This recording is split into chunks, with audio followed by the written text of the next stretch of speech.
dire également que les comités de suivi, il y avait des penseurs, il y avait des personnes qui étaient en mesure de comprendre que sans comité de suivi, nous étions en bébécoune, en couillenade.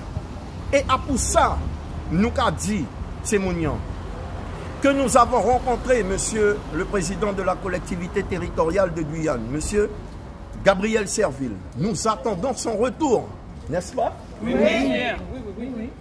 Ça fait pratiquement 3 semaines, si je me trompe, 2 semaines que nous avons rencontré monsieur Serville sur la problématique de la vie chère, en accord avec le RPRAC de Martinique.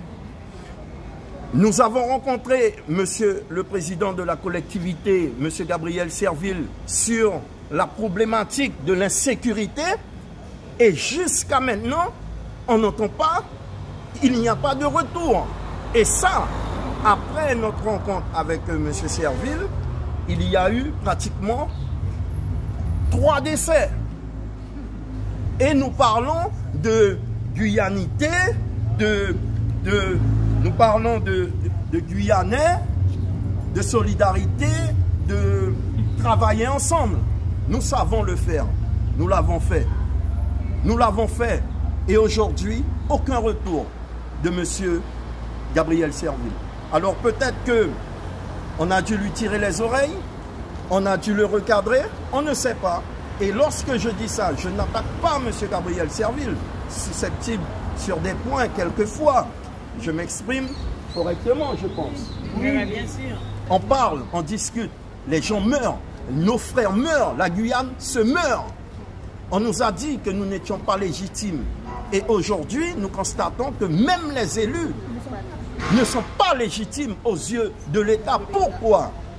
Souvenez-vous de Carinco, le pigeon voyageur. Eh bien, ex-ministre délégué a décidé de cohabiter, c'est bien cela, c'est le mot, pour cohabiter, une cohabitation. Mais on est en plein dedans, on meurt. Nous rappelons qu'en 2017, à aujourd'hui, nous avons plus de morts.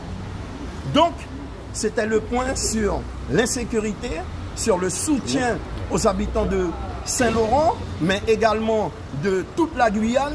Une grande pensée pour nos frères enclavés. Nous rappelons également que Maripasoula est enclavée, la plus grande commune de France, soi-disant, enclavée. Grand Senti, Papa-Icheton. Donc, une grande pensée pour tous nos frères et sœurs, en leur disant, et en disant tout simplement que nous n'allons pas lâcher, nous ne vous abandonnons pas, nous sommes là, on essaye à notre niveau, on nous dit de tendre la main, on nous dit de travailler ensemble, d'aller vers, nous avons été vers le président de la collectivité. Je me suis permis, excusez-moi également, de l'appeler sur son portable personnel. Je ne sais pas si c'est son portable personnel, mais il m'avait envoyé un message, je l'ai rappelé, il ne m'a jamais répondu. Voilà qui nous dirige aujourd'hui. Et lorsque je dis ça, je n'attaque pas le président de la collectivité, je ne fais pas de la politique sur ce sujet, je dis la vérité. Parce que nos jeunes meurent. Un jeune, il y a quelques jours, est décédé à la cité Jean-François.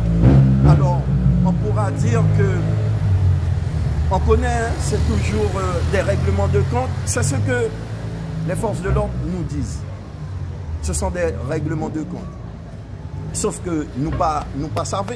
Nous, on demande à ce que la population soit sécurisée, que la population soit dans de bonnes conditions et que l'État respecte ses obligations régaliennes, qui veut dire sécuriser les biens et les personnes, chose que le préfet ne fait pas. Et compte tenu de cette position du préfet, ce préfet, il doit faire quoi pour vous? Il doit sécuriser, il ne sécurise pas. Il ne sécurise pas. Qui ça il mérite? Dégage. Il faut que ces élus-là fassent